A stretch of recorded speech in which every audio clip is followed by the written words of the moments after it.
Alright, cool. So this is the SUV camper I built in the last 2 weeks, and we're just going to do a quick tour. So first, we're going to start with these drawers. As you can see, we got some engraving on them. If you want to just take a quick look at that, that's just something fun we did. This is Seattle and Mount Rainier, which is, you know, local to us. So these are heavy-duty drawers. These are pull tabs to go down, and they lock. So when we transit, they're not going to like move around in current state. You can't just pull them out. And they're also locking when they're fully out as well. And this is just some knickknacks. I still want to find a place to get this beer opener on. And this is a false lid with sliders. So we have two compartments here with the pull-out divider in case we have something long. Yeah. One day it'll come out. Yeah, it just seems to be a little stuck there. Yeah, nice and tight fit. That's embarrassing. All right. One day it'll go back in. All right. Cool. In the second drawer, we got something a bit cooler. We have a pull-out sink. Now this is just a sink called a drop-in sink. It doesn't have any faucet holes. We put in an actual sink drain and cut off the bottom of it because it was too far down. Is that where you, but is that other where you than put that, those? it has putty and everything else that makes it a full functional sink. And then over here, we got a little drain for it. We can clog it up. And this also has a strainer function, so it can strain as well. We also have some butane here for our camp stove. Yeah, so that's our main two drawers. Now we also have here a pull-out table, and the sink was originally going to be here, but kind of it didn't clear the bottom of the car, so we put it in a drawer. And this is a nice, super sturdy place. We'll put the stove up here. We got a place to chop. We got a place to wash stuff.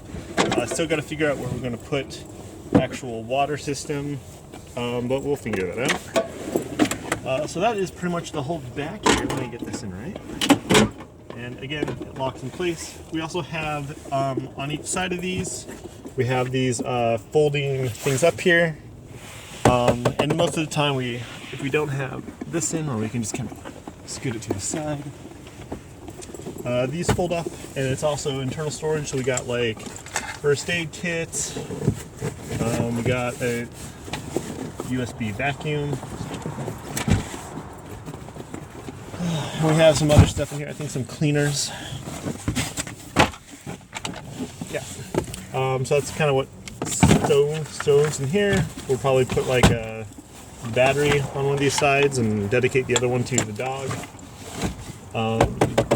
We also have moisture absorber as well. Let's see, which one did this go into? This goes into here. That back. All right. Now, the back of the car, we also have a bed platform, so we'll go and show you how that works.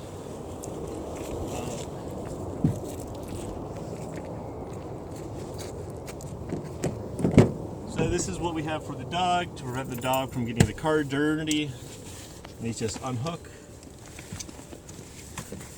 And these would just be folded down on the seat if you want to get out. This out. Keep towels in back. We'll just keep that on the seat. Okay. We also have reflectix here to block out the windows. We're going to pull the seat down. All right, and then we're going to go ahead and set up this bed. This might be a little challenging. I'll try to do it myself as Kellen just records. You can either slide it down or you can bring it through the actual door. I haven't actually tried the slide down, and actually I want to show you a little bit about the bottom of this first. All right, so just going to show you the underside of this real quick. This part has little magnets for hooks.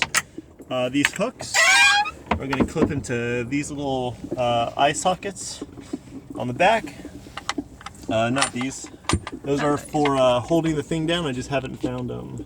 Right here? Yep, those guys. We also have this nylon strap to keep these into place. And then everything is kind of cut to fit. So these kind of all fit in, makes it nice and compact. But now I'm going to go ahead and set this guy up. All right, so first we need to get the seats forward. So we need to make a little bit more room for us. So we're going to go ahead and fold this out. The first part is you're just going to put the lid right up here, this back over here. I'm just doing a feel check underneath to make sure I got the correct sides. Then that buckle underneath, we're going to unhook that. Then these legs are just going to flop down. Just going to bring this up a little and then put the legs on out. Okay, we're going to set down. As you see, that's like most of it in place. Then we're just going to take this back part and set it and line everything up. And then you would take these L latches off of the hook. Ooh, Yeah, I think that one's a I bit can close. never get this one. Yeah. This middle one first.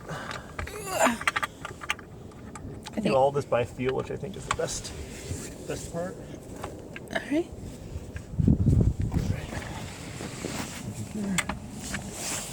Take this, and again, it just goes through this little hole. I get it. Yeah, you just gotta push in a little hard. All right, and then also on these front legs, I'll go around to the other side here. We have a bolt latch, and you can't see it from the top, but there's a little hole for them to snug up into. So you just have to lift up and then lock into place.